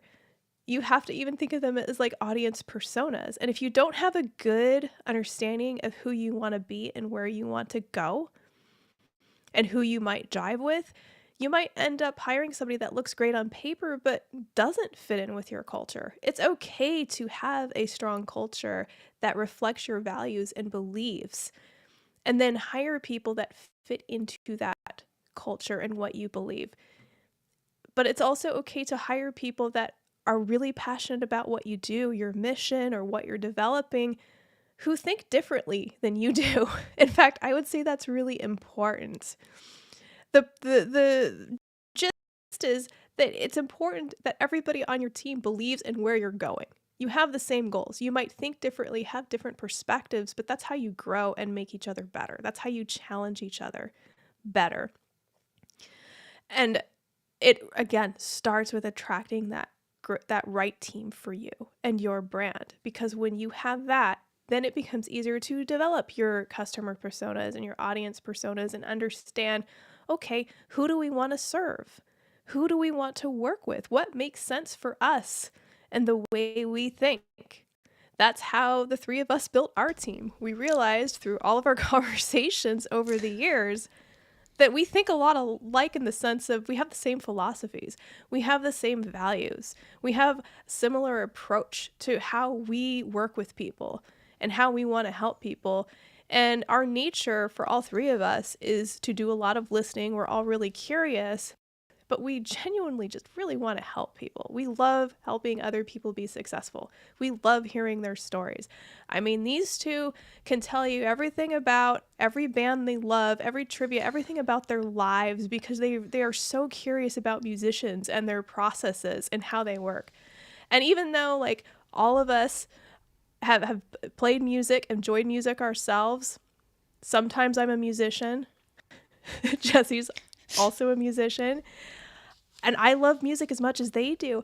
I just didn't have that same curiosity to discover everything about these artists. And I know I'm going on a bit of a tangent with this, but I think it just really speaks to why we work so well together and why we have a really solid understanding of the types of people that jive with us and who we want to work with.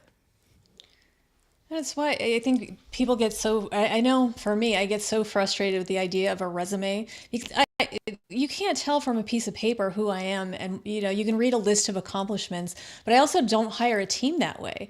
Yes, I need to see, the list of experience. I need to know the basics, but I need to have that conversation. It doesn't have to be in person. We're big fans of the virtual meetings here, but you have to make sure that you align. And that's, I think, can be said with, you have to align with the people you hire, and you need to align with the clients and the people who hire you. You want to really make sure that everybody is going, like you said, has the same values, the same goals. Goes a long way. You don't need the exact replica of the same, 6 people that everybody's going to do everything the same. You need some variety, but personality is going to matter. And it's, the things that are important and how your working style is. And if you're somebody that wants to, meet in person every day and sit in an office and talk to each other, that's not really a good fit for some of us because we don't want to do that. It's a little draining and not productive to how we work. But I know that people who are interviewing for regular jobs get kind of frustrated because of the number of interviews. I think there's a better process to be made, but understanding that it's okay to take time to get to know someone, but hire them on a trial basis. If somebody has the requirements and you had the conversation and you think they're going to be good, but you're never going to be sure, get them in, start on a trial basis, give them a chance. But that's the only way to really figure out if everyone on the team is, because I think we've all been on teams where there's that one person. And it just brings, you have a Zoom meeting and you've got 16 different little squares, everybody's getting along and being productive, and then there's the one. Well, there was just an episode of Hacks where there was that one person that just cut off every joke and it just ruined everything. I think you don't want to be that person, and you want to try to avoid bringing that person into the team. I'm not sure I have anything else to add to this topic, so I'll just continue to listen. Okay. Well, if nobody has any other comments on it, we can go to the next slide. Okay, I love this picture of this llama. I just have to say, great leaders own their imperfections. Like I said at the beginning, I know I have a lot of room to grow as a leader. I know that I am not perfect, and striving for perfection is just going to frustrate me to no end, and it's not going to make me do any better, because as a recovering perfectionist, I know where that road leads me, and I'm not very productive when I'm trying to be perfect, make everything perfect, or beating myself up. So great leaders, they don't waste time pretending to be perfect. They admit their mistakes, they stay humble, and they don't beat themselves up over it. They say perfect is the enemy of good for a reason. It's a phrase I use a lot, frequently, with leadership I've worked with. I will repeat that sometimes to them. Remember, perfect is the enemy of good. If we try to make this perfect, this is what it's going to take time away from. This is what we can't proceed with while we're working on this. Is that okay with you? And a lot of times they will be like, well, not really. It's really important we get X, Y, and Z done. Okay, so let's prioritize X, Y, and Z. I think this is good. Let's put it out into the world. Let's test it. Let's see how the reactions it gets. And if it's not getting a reaction that we want, then we try again. We tweak it. That is what A/B tests are for. I love A/B tests. It's the scientist in me. Like, I love nothing more than to put out two different things of copy and see how they compete with each other. I think that is so fun.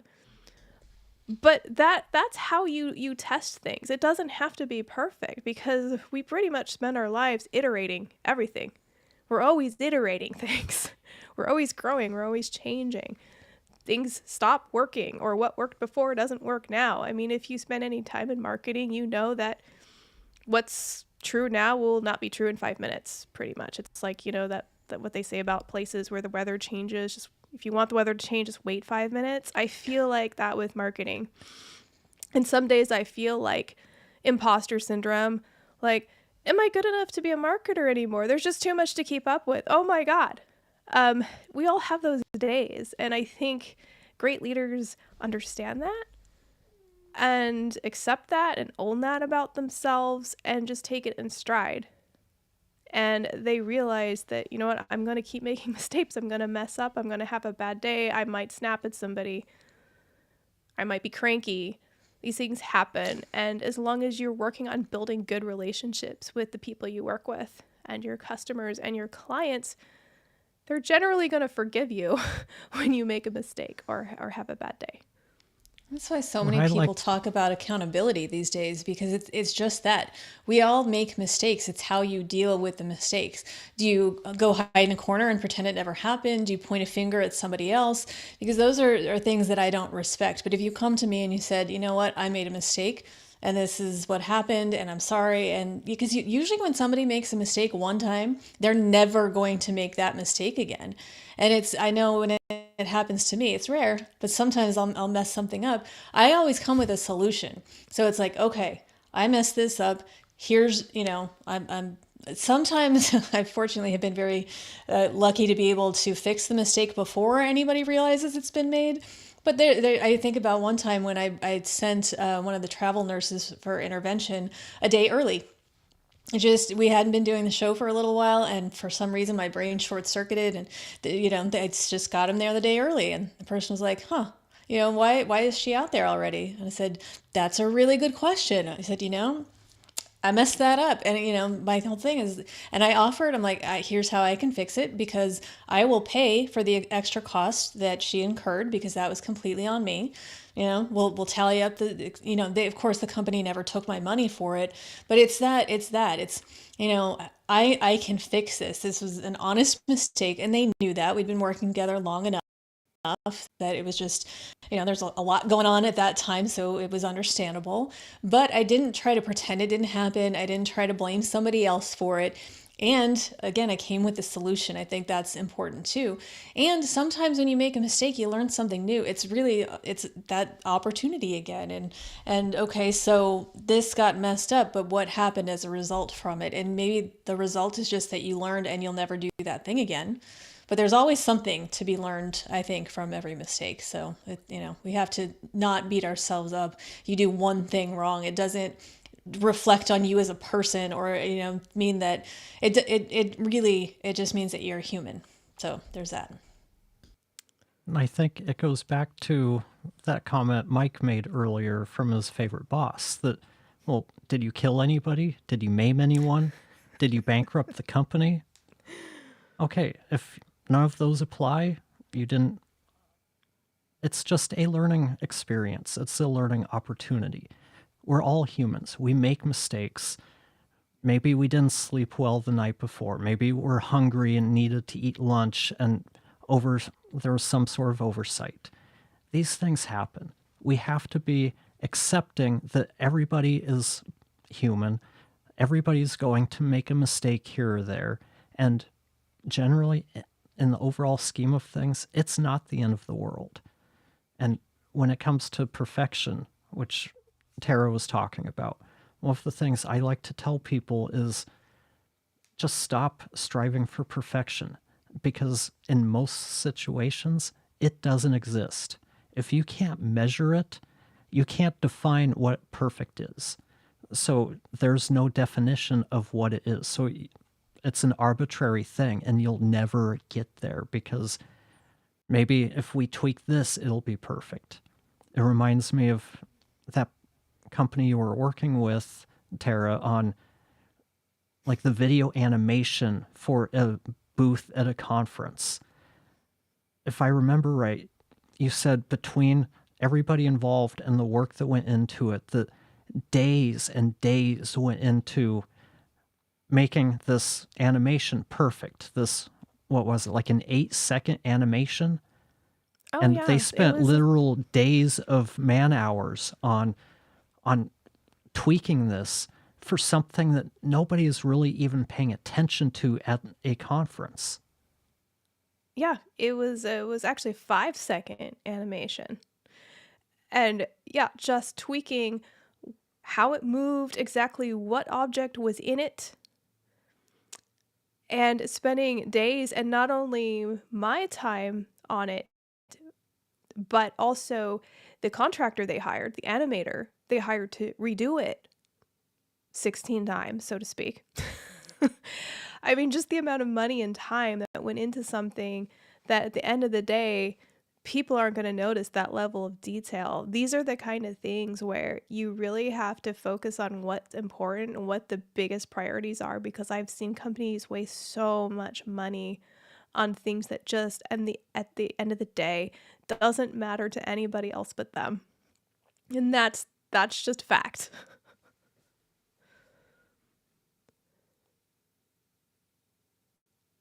Okay, last but certainly not least, great leaders protect their people. They've got their teams back. They create safety and not fear. And that safety is the foundation for loyalty, innovation, and real impact. A supported team creates better experiences for everyone around them.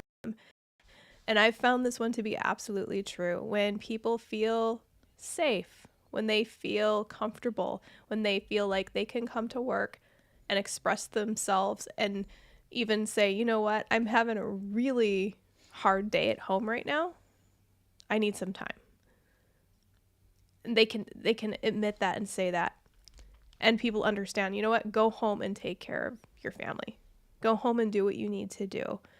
That's part of protecting your people. That's looking out for them, because as much as we're told, you know, don't bring your home life to work, or always come to work polished and professional with your mask on, and you know, even if you just had a house fire that morning, keep smiling and don't let anybody know. That's just not reality. You know, people as human beings, shit happens to us. And we go through some really hard things, and sometimes people are dealing with a lot. You don't know what anybody is dealing with at any given moment.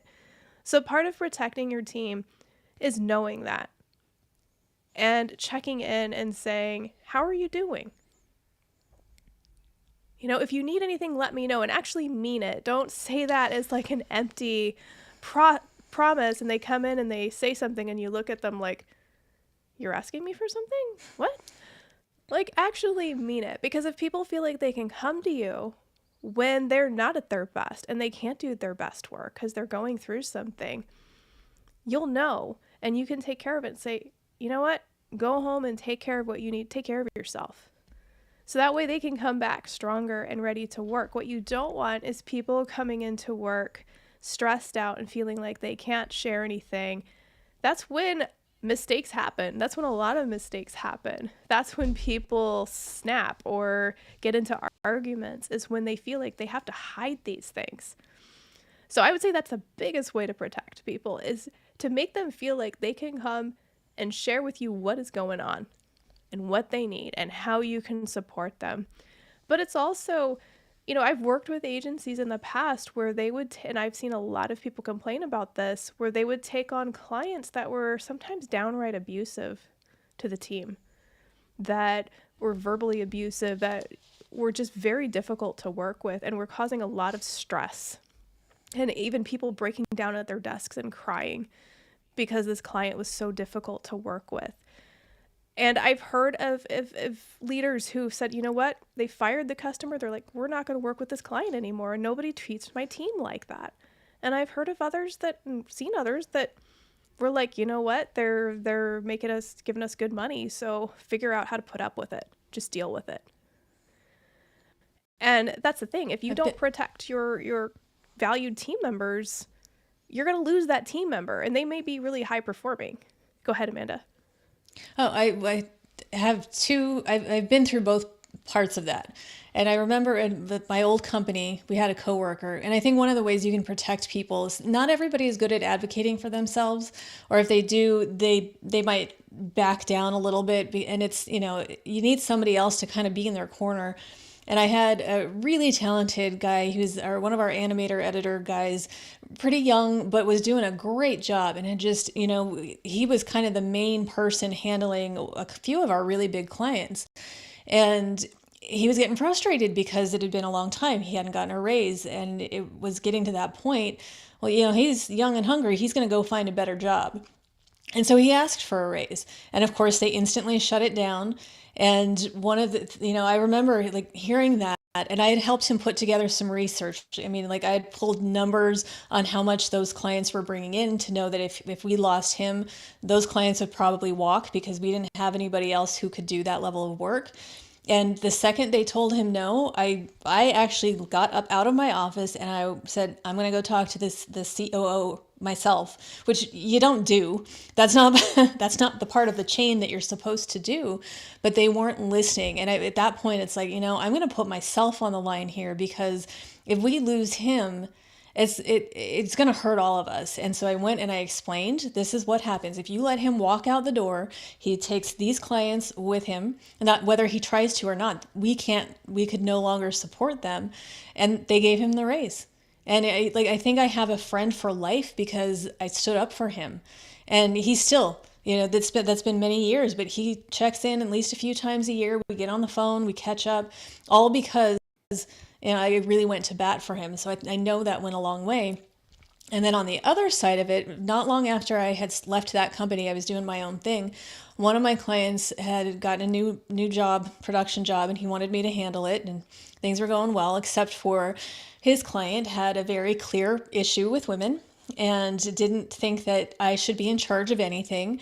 Every meeting would just ignore me and talk. It was very much like one of my real estate situations that I remember. Don't talk to the person buying the house, just talk to my brother who's there for moral support, and, ignore the girl. But they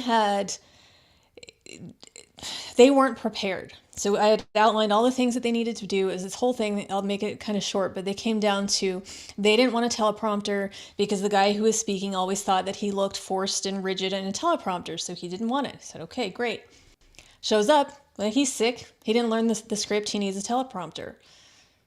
Okay, so, his eyes are all red and he doesn't know the words, and then he's stiff because he's using his teleprompter, which he already knew. And so we finished this video and it was terrible. And it wasn't our fault that it was terrible. But, we okay, so we'll have to shoot this again. Here's what we need to do.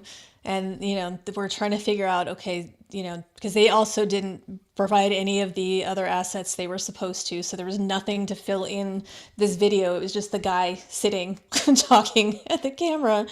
And so we tried going back and forth to figure out how to fix it. And the one guy on the team, he was just kept bullying me. I need a price. And he wasn't giving me, well, how many locations do you want to work at? How, what is involved so I can give you a price? It was like saying, I want to redo all the floors in my house, but you refuse to tell the person the square footage of the house. So they can't, but I need to know how much it's going to cost. And he got to a point in an email and he said to my client, he's like, handle this, all in caps, and basically make this woman go away. And we got on the phone. I told him dude, I don't want you to lose over a client like this. I will back out. Here's another guy who can do it.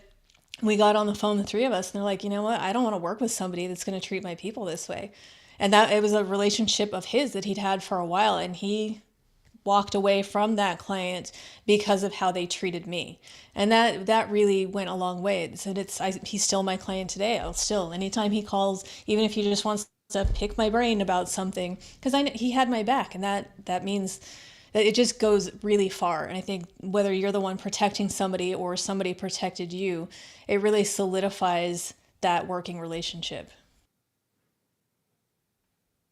My story is one of the places I worked at about 10 years ago.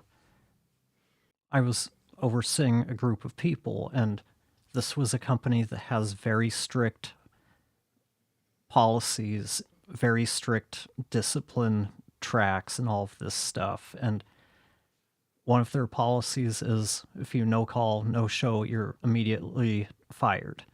They take that to be voluntary termination. Our schedules were always changing because that was just the nature of the job. Things happened, people called out sick, schedules got shifted around pretty regularly. I was waiting for the guy relieving me to come in. He didn't. I waited a couple of hours, he still wasn't there. It's like, okay, I'm going to pick up the phone and call him. And I told him point blank, look, you didn't get this phone call. I'm not supposed to be calling you. You're supposed to be here. So I need you to get here. And I'm just going to tell them you called me and told me you were going to come in late. Because I don't agree with that policy. I think it's stupid because, like we were talking about, mistakes happen. Being the human, we have to understand that these things happen. And he came in and you could just see how appreciative he was because he knew what I did. And it's those types of things where we can watch out for our people because we've all probably worked for companies that have policies that we don't necessarily agree with, or that we know the people on our team and know that, yeah, this isn't like him. This was an oversight. This was a mistake. So nobody knew that ever happened other than the two of us. Nothing came from it. He was happy. I was happy that nothing happened because of it.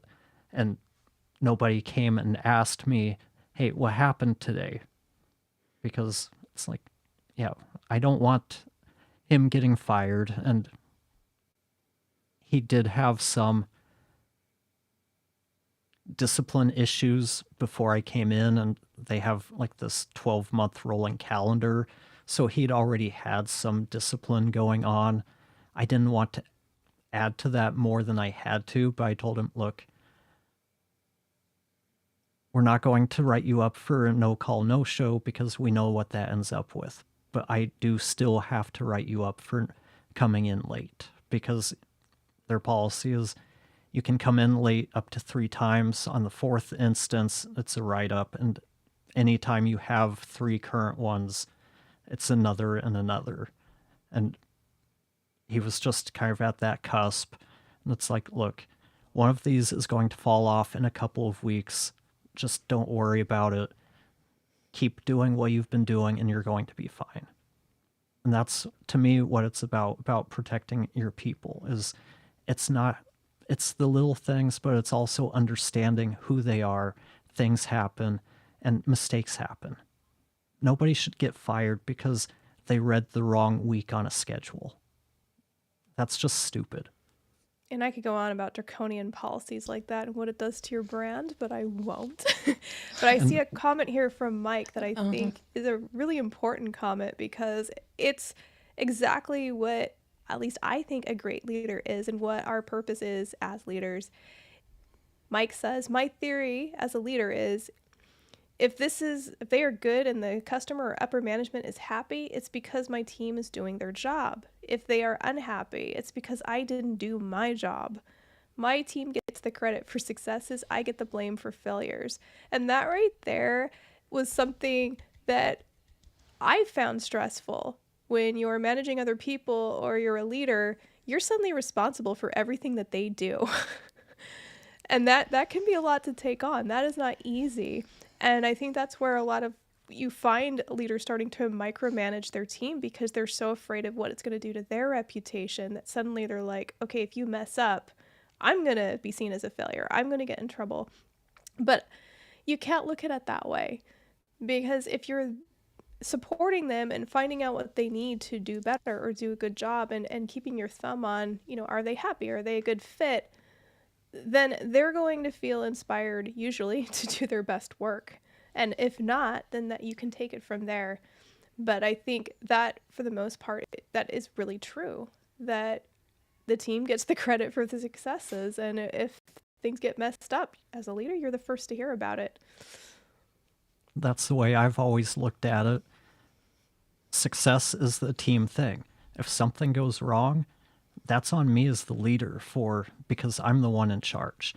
That's another way that I protect the team, because I take the blame. Even if someone else messed up, I'm there to take that blame. They're not the leader.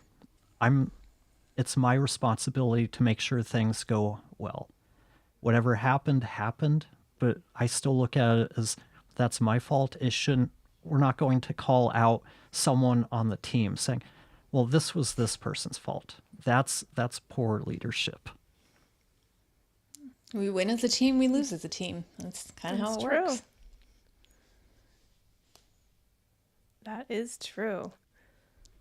Okay. Does anybody have anything else to add? Or story they want to share? Feel free to share your stories even after the live stream is done, because I want to hear your stories, and I think we can learn from each other and learn from each other's experiences, and it helps to get this out there. It's cathartic, I admit, but also it really does help us be better as leaders as a whole. And sometimes I'll see in people's stories something I did in the past, and it makes me think about it. It makes me think harder, like, oh, I don't want to be that person, or I need to do this a different way next time. All right. Well, next slide, please. Okay, so we are again Brand and Business Remix, powered by Tansy Aster Creative, and we'd love to hear from you. If you'd love to work with us, or you need help with your branding or ops or AI, feel free to reach out to us at bbremix.com. We'd love to hear from you. And yeah, we want to keep those comments coming, keep engaging with us. We love to answer questions throughout our presentation, so it's not just, us three talking heads all the time. We love participation. And if anybody wants to be a guest, we would love to have you, so let us know that as well. And Mike, we always appreciate you for some genuine insights as well as some well-needed comic relief. Yes, we much appreciate it. And I think if nobody has anything else, we'll call it a night. So, Bueller? Bueller? You have 3 seconds. Jesse's getting hungry. Yes, it's McEwen o'clock for food. That is true. You don't feed us, things get ugly real quick. All right. Got Well, one you have a good closing night. comment. Oh. Thank you from the elder. Thank you, Elder McEwen. Thank you, Elder. And with that, we'll sign off and we'll see you next week. Have a good night.